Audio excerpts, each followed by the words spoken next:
رسول منانے کے لیے حوالوں کی ضرورت نہیں ہوتی بلکہ کسی کے حوالے ہونا پڑتا ہے۔ جب تک ہم کسی کے حوالے نہیں ہوں گے حوالے سمجھ میں نہیں آئیں گے۔ ہم نے اپنے آپ کو رسول پاک کے حوالے کیا، ہم نے اپنے آپ کو اہل بیت اور صحابہ کے حوالے کیا، ہم نے اپنے آپ کو پیران ابن غوث الاعظم کے حوالے کیا، غریب نواز اور بندہ نواز کے حوالے کیا۔ اب ہمیں کوئی حوالوں کی ضرورت نہیں ہے بلکہ ہم خود کسی کے حوالے ہو چکے ہیں۔ یہ سمجھانے کے لیے بات معزز سامعین کرام، بڑی خوشی کی بات ہے کہ اللہ کے گھر میں آج ہم عید میلاد النبی صلی اللہ علیہ وسلم منانے کی سعادت حاصل کر رہے ہیں۔ یہ عید میلاد النبی صلی اللہ علیہ وسلم منانا ہمارے بس کی بات نہیں ہے بلکہ مدینے سے آرڈر جاری ہوتا ہے اور یہاں پر کام ہوتا ہے۔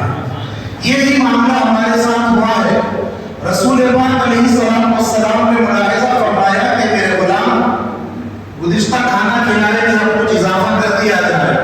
رسول پاک علیہ السلام نے نگاہ کرم فرمائی، اس بار ذکر کے اہتمام کی بھی آپ نے سعادت عطا فرمائی، کیونکہ امتی کا تعلق اگر امت خدا سے نہ ہو، اگر ایک امتی کا تعلق اپنے رسول پاک علیہ السلام سے نہ ہو تو سارے تعلق بیکار ہیں۔ سب سے اہم تعلق حضور پاک علیہ السلام کا تعلق ہے۔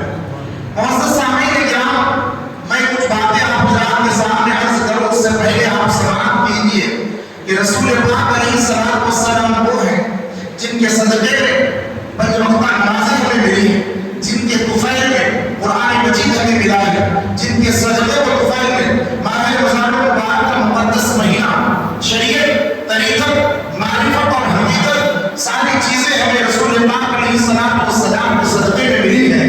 علماء کرام کے اندر بحث چلی، کیا صاحب شب بدر زیادہ افضل ہے کہ شب میلاد افضل ہے؟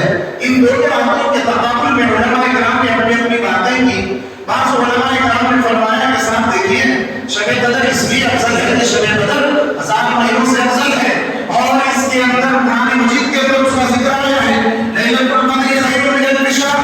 شب بدر 1000 مہینوں سے افضل ہے اس لیے کہ اس کے اندر قرآن نازل ہوا۔ اب اہل محبت علماء فرمانے لگے بے شک قرآن کی آیت ہے، شب بدر 1000 مہینوں سے افضل ہے، ہونی بھی چاہیے کیونکہ اللہ کا کلام ہے، وہ نازل ہوا ہے، وہ بے مثال ہے۔ اگر وہ بے مثال کلام کسی اور بشر پر نازل نہیں ہوا، بے مثال بشر پر وہ کلام نازل ہوا، اب علماء کرام کہنے لگے جو کلام نازل ہوا وہ رات 1000 مہینوں سے افضل ہو گئی۔ ارے جس رات میں صاحب قرآن نازل ہوئے اس رات کی فضیلت کیا ہوگا؟ اگر صاحب قرآن نہ ہوتے تو قرآن اللہ کس پر نازل کرتا؟ اگر قرآن نازل کرنا ہوتا اللہ سبحانہ و تعالی حضرت آدم و نوح اسماعیل ابراہیم حضرت نوح اسحاق کا انتخاب کر لیتا، 1,24,000 پیغمبروں کی جماعت کو جانے دیا۔ اگر تو یہ ہے حضرت عیسیٰ علیہ السلام سے لے کر جناب محمد رسول اللہ صلی اللہ علیہ وسلم کے آنے تک قریب 500 سال کا عرصہ گزرا۔ اے مولا تو نے اس 500 سال کے عرصے میں اپنے قرآن کو نازل کیوں نہیں کیا؟ کیا تیرے کوئی نیک بندے نہیں تھے؟ کیا علماء نہیں تھے؟ کیا مقتدی نہیں تھے؟ پرہیزگار نہیں تھے؟ رب یہ جواب دیتا ہے جس طریقے سے میرا کلام بے مثال اس کے لیے محبوب بھی بے مثال ہونا چاہیے۔ کوئی نہیں، آمینہ کے لال جیسا کوئی نہیں، کیوں؟ کیونکہ میرے مصطفیٰ جب آئے ہیں انہی کے صدقے میں یہ زمین ہے، یہ آسمان ہے، یہ چاند ہے، یہ تارے ہیں۔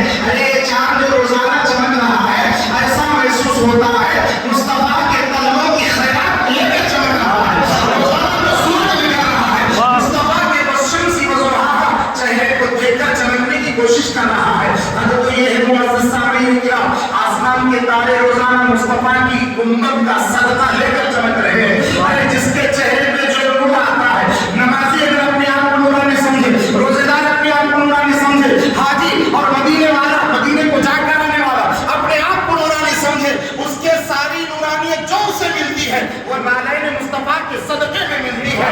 یا رسول اللہ، آپ کی معراج یہ ہے کہ آپ عرش تک پہنچے، میری معراج یہ ہے کہ میں آپ کے قدموں تک پہنچا۔ مصطفیٰ کے قدموں میں جگہ مل جائے یہی بہت بڑی بات ہے۔ لوگ تو برابری کا دعویٰ کر رہے ہیں، برابری تو بہت